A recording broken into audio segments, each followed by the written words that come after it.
Wilhelm Dilthey and Wilhelm Windelband. The first systematic attempts to create a new theory of history came between the years 1883 and 1910 from Wilhelm Dilthey and Wilhelm Windelband. Although Dilthey respected the achievements of the sciences, he rejected the attempts to see the world of human phenomena as an analog to the world of atoms and mechanical forces, and to separate strictly the subject and object in all research. He found in the human realm elements which were absent in nature, such as intentions, purposes, and ends, as well as the actions guided by them.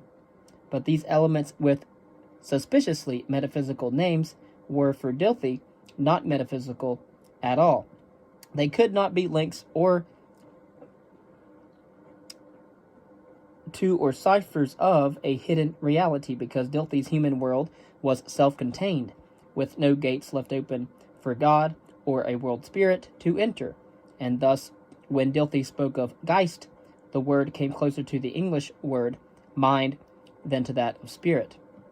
Of course, Dilthey was a historian. He was also heavily involved in hermeneutics, as well as psychology and philosophy. Both nature and human phenomena, including the world of the spirit or the mind, were aspects of life which encompassed everything in its dynamic whole. Successive phenomena were linked together because the present was filled with pasts and pregnant with the future, and contemporary phenomena influenced each other. In this context of interconnectedness, historians dealt with the actions of human beings and their results. Those historians would always fail who simply observed, counted, measured, and found regularities, and consequently wished to formulate laws. Their methods fit the natural world of necessity, but not the human world of freedom, and thus they could not grasp the complex process in which intentions, purposes, or ends shaped human actions. That process was accessible only through understanding, or Verstehen, which entailed entering through empathy into the motives and intentions of those who have acted in the past. Historians could do so by using the visible manifestations of the human mind, such as the existing states, arts, or works of art, religions, and languages.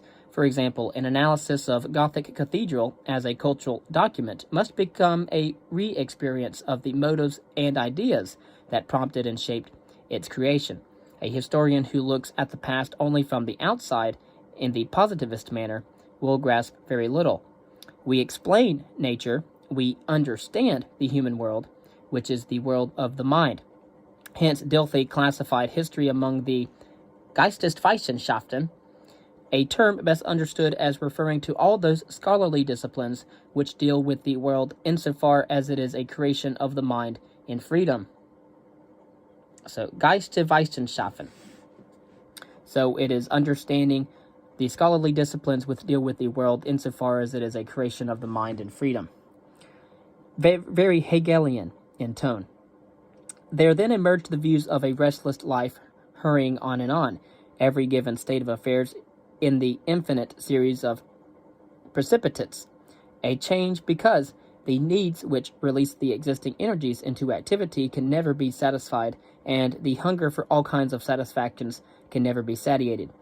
Each period structured the exuberant variety of vital expressions by relatively stable interpretations of the world, or Weltanschauungen, but they had no permanence, as new world views were forever pushing aside old world views. Histories, as interpretations of the past, suffered the same fate as well, depriving historical truth of a firm base as well. Such relativism troubled Dilthey, who had set out to write a critique of historical reason as a counterpart to Immanuel Kant's critique of pure reason. And so it is a critique of historical reason to counterpart Immanuel Kant's critique of pure reason. He had hoped to find for historical knowledge what Immanuel Kant had found for the knowledge of phenomena, which was timeless categories of understanding. They alone would give him a firm anchor to his historical knowledge, but he found none which fit the world as he had defined it. He could not take refuge in the conviction of Herder and Ranke that although whole epochs have disappeared into the gray mist of the past, they too were all equally valuable, because they were all equidistant. Dilthey, who had banned absolutes from his system, even generalizations of all sorts, was left with everlasting aimless change, and hence also with the radical relativity of all historical insights. Wilhelm Dilthey had defined history as a science in a non-positivist manner. At times he shielded himself from the full impact of his relativism with its potential for nihilism by a vague personal belief that life had been achieving higher and higher levels, and at other times by the conviction that the historical awareness of the finitude of all historical phenomena, of every human or social situation and institution, the consciousness of the relativity of every sort of belief, is the final step towards the liberation of man. The specter of relativism continued to haunt German scholars. The philosopher Wilhelm Windelband, for example, observed how positivists restricted philosophy to being a guardian of the proper methods of scientific enterprises, and historicists reduced it to the history of philosophy. When he rebuilt the system of the sciences in the face of the psychological and relativistic, including the new historicist theories of truth, Windelband found that history, like philosophy, needed new axiological structure in order to have the possibility of arriving at binding truth. Kant's fixed categories for understanding natural phenomena fascinated Windelband. Just like Dilthey, he searched for such categories in historiography and found them in values. With historical truth once more possible, history's standing among the sciences would be clarified.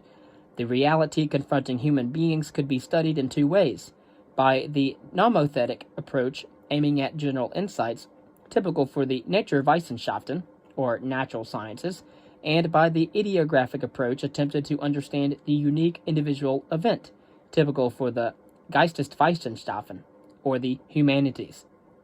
The ideographic approach, again, the Geisteswissenschaften, or humanities, could still make use of the nomothetic approach, or the natural sciences approach, as an auxiliary tool without surrendering to its generalizing aim. The discussion on the proper theoretical structure of history and the social sciences filled the decades prior to 1914. At issue, however, remained the search for an anchor point in which historical truth could be secured, the absolute point of reference for history. Max Weber considered such an attempt futile. Western empiricism and reflection had developed doubt to the point where any affirmation of absolutes had become impossible in history. Modern Westerners were condemned to remain strangers in a world from which they had removed all mysteries and absolutes.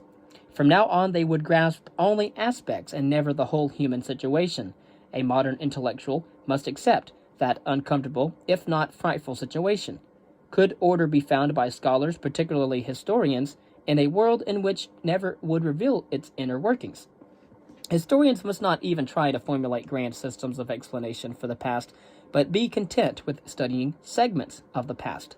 Also, when historians talked of states, nations, societies, Protestantism, capitalism, etc., they must always remember that these terms connoted hypothetical concepts which are constructed by scholars simply as tools for analysis, but do not actually refer to real entities outside of the historian's mind.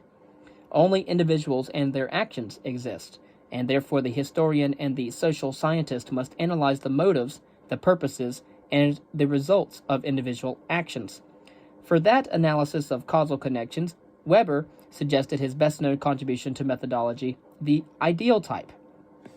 According to Max Weber, an ideal type was not a compound of characteristics of an actually existing entity, for example, capitalism, but a construction of characteristics put together experimentally by the historian, who then tried to match it with the past individual actions.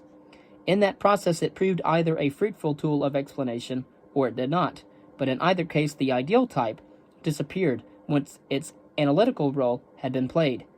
If successful, it lived on in the insights that it had fostered, segments of order established by the historian in the maze of the past, and if unsuccessful, it was discarded. The social sciences, including history, could do no more. They explained small areas of reality when they showed how actions have occurred, demonstrated the values that guided them, and pointed out both the actual and the potential consequences of certain actions. But on occasion, even Max Weber himself violated his own injunctions against affirming any large-scale order immanent in reality and abandoned his stoic and detached attitude toward the mysterious world. He betrayed a deep concern over the relentless drift towards a world administered by vast bureaucracies, which, in the interest of efficiency, sponsored impersonal and rational production and administration. Such substantial comments on the future, hinting at objective general developments, contrast sharply with his methodology, which was based on a totally individualistic interpretation of society. With Weber, subjective historians had been separated completely from the world of values that they investigated objectively. They were totally detached observers who objectively created islands of explained actions in a landscape of total obscurity. Theory and practice had been separated as the price for keeping the human world distinct from the natural world and for still claiming a modicum of adherence to scientific precepts. The English debate. Ever since science had appeared as a new view of the world, it had its supporters in England, where it proved congenial to the empirical strain in English culture. Yet in the late 19th century and the early 20th century, English scholars did not rush to transform history into a science in the positivist image. Indeed, did not even seriously discuss that possibility. History continued to serve society, which successfully maintained its world power status, and it was gradually becoming more democratic, simply by continuing to be the educator of the public person, the politician, the lawyer, or simply the gentleman. Histories offered political and moral lessons, or simply well-written narratives for general education and delectation. Neither deliberate detachment from the world or objectivity's sake for striving for universal laws in the manner of the natural sciences were prized. Historians sympathetic to scientific history found its German post-Rankian version entirely sufficient. It made English history more accurate without radically altering its nature. William Stubbs in England still wrote with sympathy on English topics, but now did so on the basis of verified facts.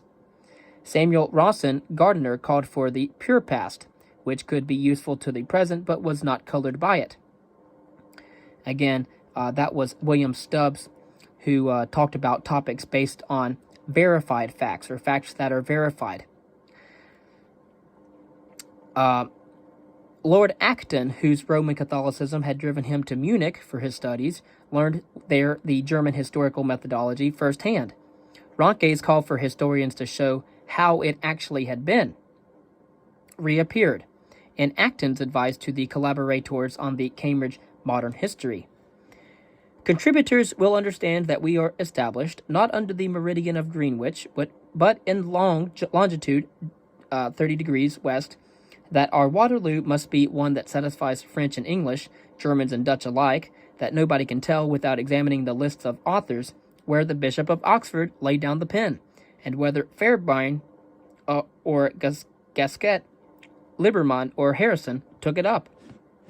Yet the same Lord Acton never tired of warning that historiography must not be treated as the mere collection of facts and the pointing out the moral purpose of history, which happened also to be testimony to the religious dimension of life. And although he recognized the strength of evil, particularly in the tendency of power to corrupt people, he considered the progress of human liberty to be the true story of history. Then, in the year 1903, a man by the name of John Bagnall Bury spoke on the science of history in his famous inaugural address as Regius Professor at Cambridge University.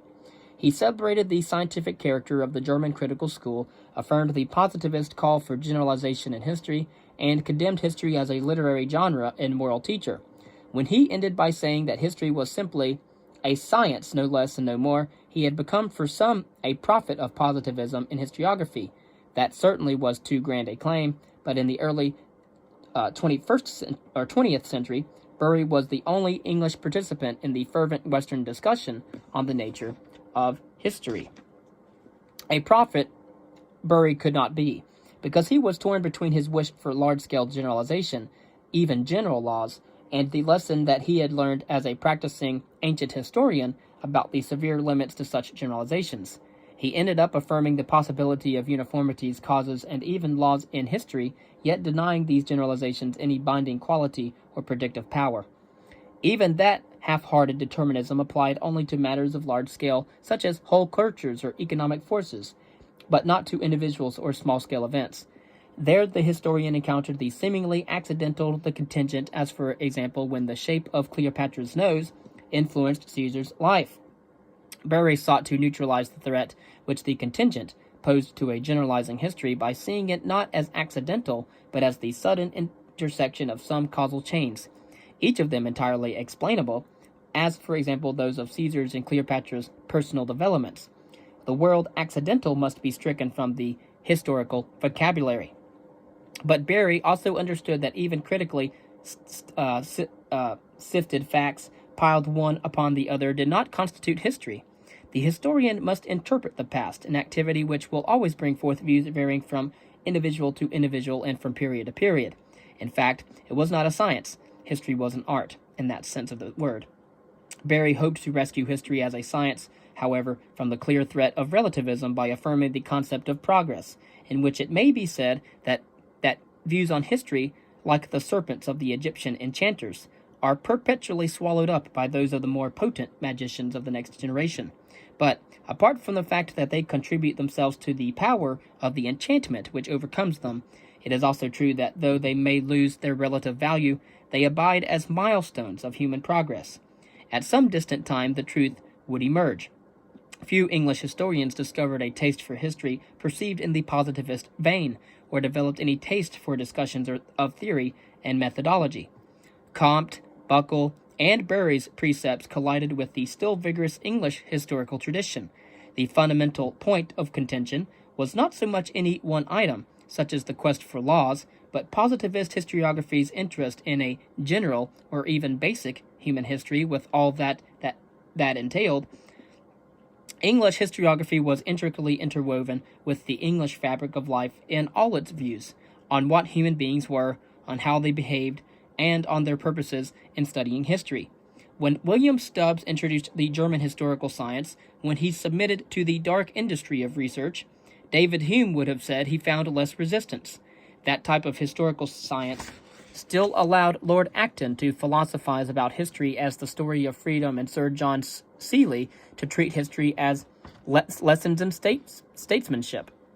On the whole, however, most English historians sided with Charles Oman, the outstanding military historian and an admirer of William Stubbs, who asserted in a typical manner that historical methods were best learned by reading works of the masters of historiography, that scientific historiography was impossible, and that the well-educated amateur was still the best historian.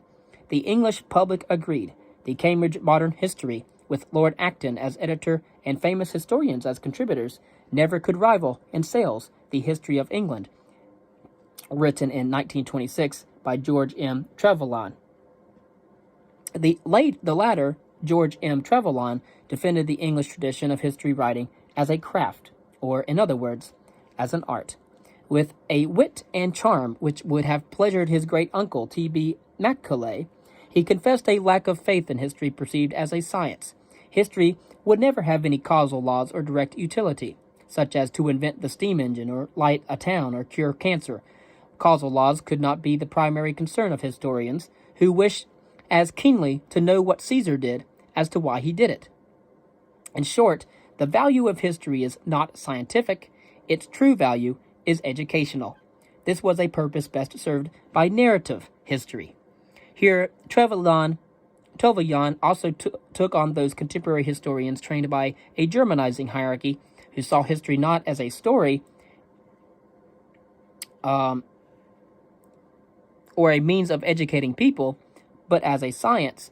They have so much neglected what is, after all, the principal craft of the historian, the art of narration, or narrative. In the realm of history, the term science had a limited reference.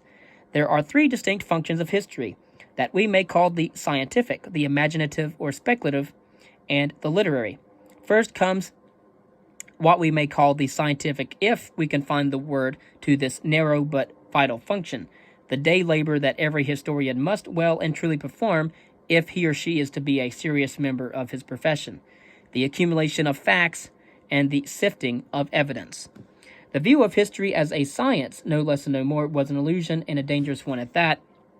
Scientific in the sense that it is the to perform in a serious profession the accumulation of facts and the sifting of its evidence, and also the analyzation of that evidence to see whether or not it is probable or not probable, or the case or not the case. However, in the narrative tradition, the historian's craft was an art. The view of history as a science, no less and no more, was an illusion and a dangerous one. The older Bury surprised quite a few when he too lost hope in the eventual scientific redemption of historical truth. He resigned himself to the impossibility of a scientific history. He said, "I do not think that freedom from bias is possible, and I do not think it is desirable. Whoever writes completely free from bias will produce a colorless and an extremely dull work." The peculiar American synthesis. By the middle of the 19th century, history had achieved a strong position in American life, with the nation and its historians seeming to be as one. On the surface, little changed in that relationship until in the 19th century, when the public and the historians became fascinated with, and perhaps even awed by, science, although few people knew what exactly they meant by the term science. The new fascination produced, among other things, a large number of scientific associations, and in the year 1884, the historians followed the trend by founding the American Historical Association. Among its 41 founders were some German-educated academic historians, including Herbert Baxter Adams. These historians were full of enthusiasm for a scientific history in the German manner and demanded a vigorous training of young historians in the search for and critical use of sources. Such a training would eventually create a split between the old-style amateur historians and the new-style professional historians. Again, the American Historical Association was founded in 1884. But for quite a few years, they coexisted in the association, just as history as a research endeavor coexisted with history's perceived civic duty to educate the democratic citizen and to guard American ideals. History's continued commitment to civic education and Herbert B. Adams' skillful lobbying even persuaded Congress to give a charter to the American Historical Association. Adams, although considering himself a scientific historian, still stretched the public role of history. And then there was the great divorce between the two. For a while, the marriage of amateur and professional historians worked, but the association's presidents, members, and readers of papers at meetings came from both groups, with professional historians being mostly university professors. But the association had signaled its eventual course when it made Leopold von Ranke its first and only honorary member. Year by year, the disdain for literary or romantic history, and consequently for amateur historians, grew, and the non-academic historians steadily lost their influence. In the year 1895, the American Historical Review was founded by the most ardent scientific historians. 20 years later, it became the association's official publication. Again, the official publication of the American Historical Association was the American Historical Review. When in 1907, J. Franklin Jameson, a leader of the scientific historians, became president of the American Historical Association, the transformation of the association into an organization of academic historians neared its completion. The amateur historians withdrew, no longer feeling at ease or welcome. The Great Divorce prompted the establishment of the Mississippi Valley Historical Association in 1907 as a countervailing action. At that time, it had at its purpose to foster cooperation between academic historians and local and state historians. And so you had all kinds of history at that time: social histories, local histories, state histories.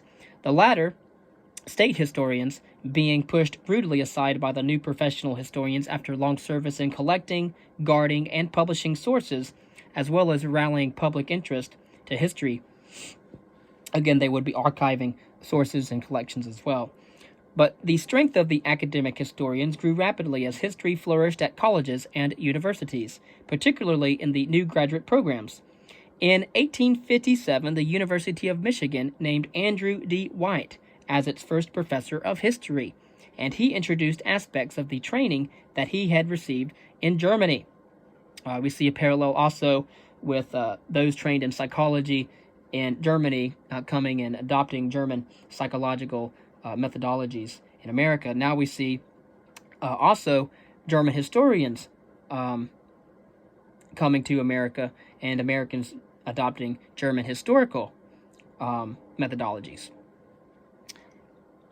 From 1876 on, Herbert B. Adams made systematic use of seminars in the training of historians at Johns Hopkins University. His students formed the vanguard of Jameson's noble army of doctors that propagated the idea of history in the new mode. Soon their monographs dominated historical publication.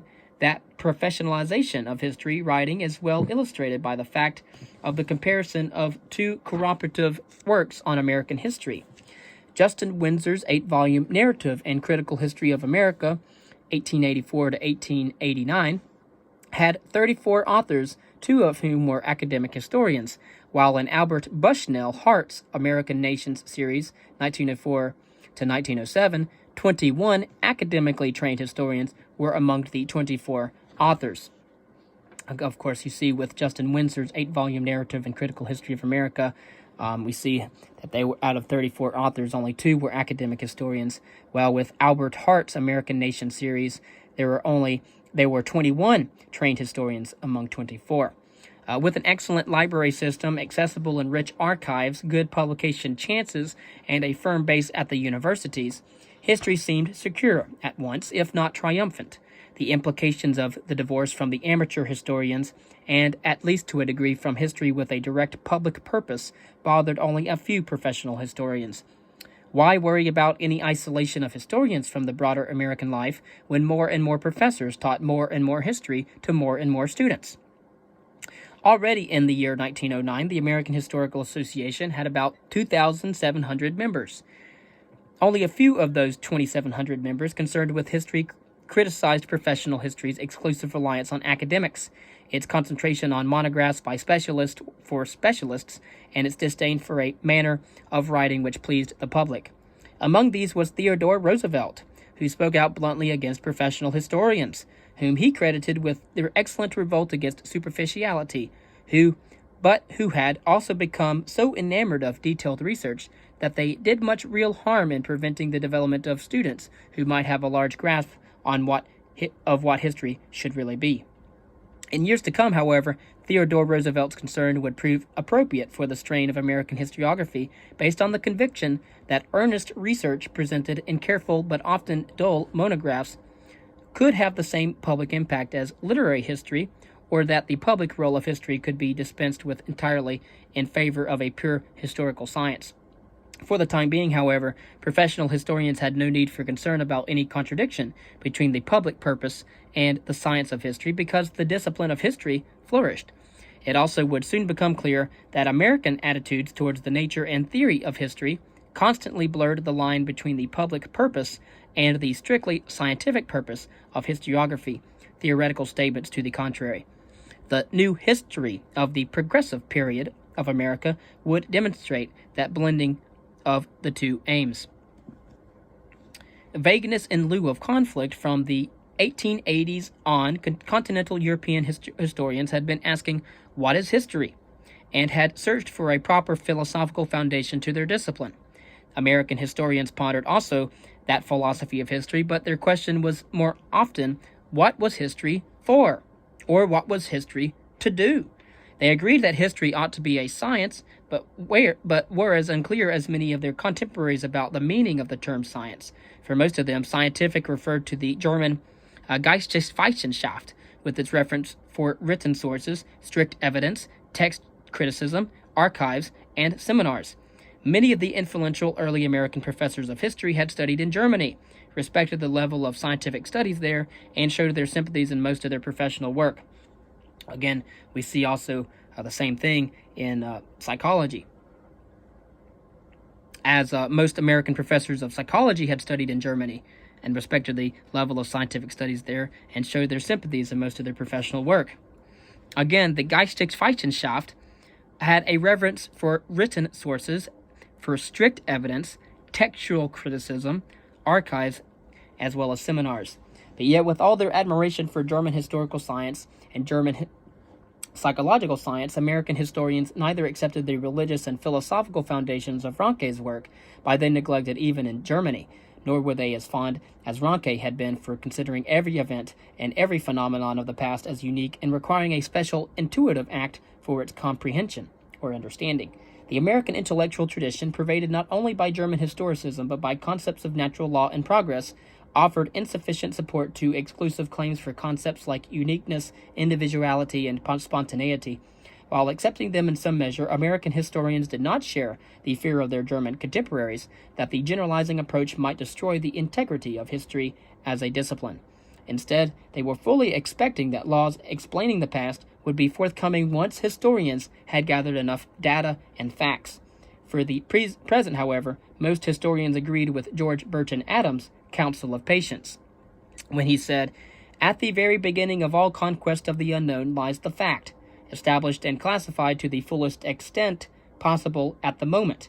To lay such foundations, to furnish such materials for the latter builders, may be a modest ambition, but it is my firm belief that in our field of history, for a long time to come, the man who devotes himself to such labors, who is content with his preliminary work, will make a more useful and a more permanent contribution to the final science, or philosophy of history, than he who will yield to the allurements of speculation and endeavors to discover in the present stage of our knowledge the forces that control society, or to formulate the laws of their action."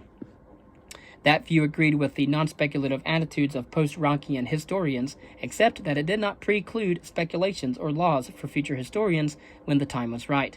Such an attitude kept American historiography open to the influx of some quite un-Rankian ideas, those of Auguste Comte, Buckle, and Darwin. Already about 1860, Buckle's history fascinated a few scholars by its talk of a history in the manner of the natural sciences. The scientist turned historian John William Draper tried his hand at an intellectual history of Europe, filled with the philosophers' contempt for the early ages of superstition, and with pride in the progress of rationality. Darwin inspired many more historians. For Charles Francis Adams, Charles Darwin had replaced the cosmogony of Moses with the theory of evolution, and his brother Henry proclaimed, "Those of us who read Buckle's first volume when it appeared in 1857 and almost immediately afterwards in 1859 read The Origins of Species by Charles Darwin and felt the violent impulse which Darwin gave to the study of natural laws, never doubted that historians would follow until they had exhausted every possible hypothesis to create a science of history. But despite the young Henry Adams' brash assertion that, should history ever become a true science, it must expect to establish its laws, American historians never discovered or even searched the past seriously for the great laws governing human affairs.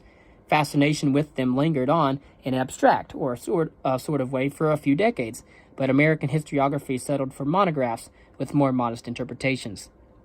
The peculiar theoretical structure of American historiography explains why the United States of America could never experience a Lamprecht controversy, a Methodenstreit, or any of the other European theoretical controversies, although the same contesting schools of thought were present in America as well. In the 1890s and the early 1900s, American historians were in no mood for a grand theoretical dispute.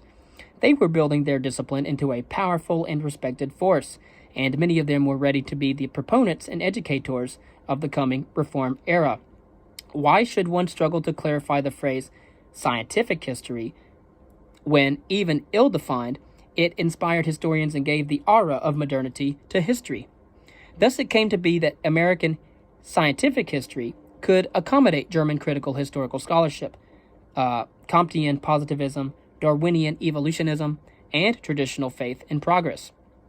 But contradictions between these theoretical elements, however, came aware, and did not matter much, though, because the new historians, just emerging in the early 20th century, worried less about a systematic structure of historical knowledge, and instead viewed history as a tool for building a new society in the progressive spirit. Historiography, used as a tool, had no need to be theoretically impeccable.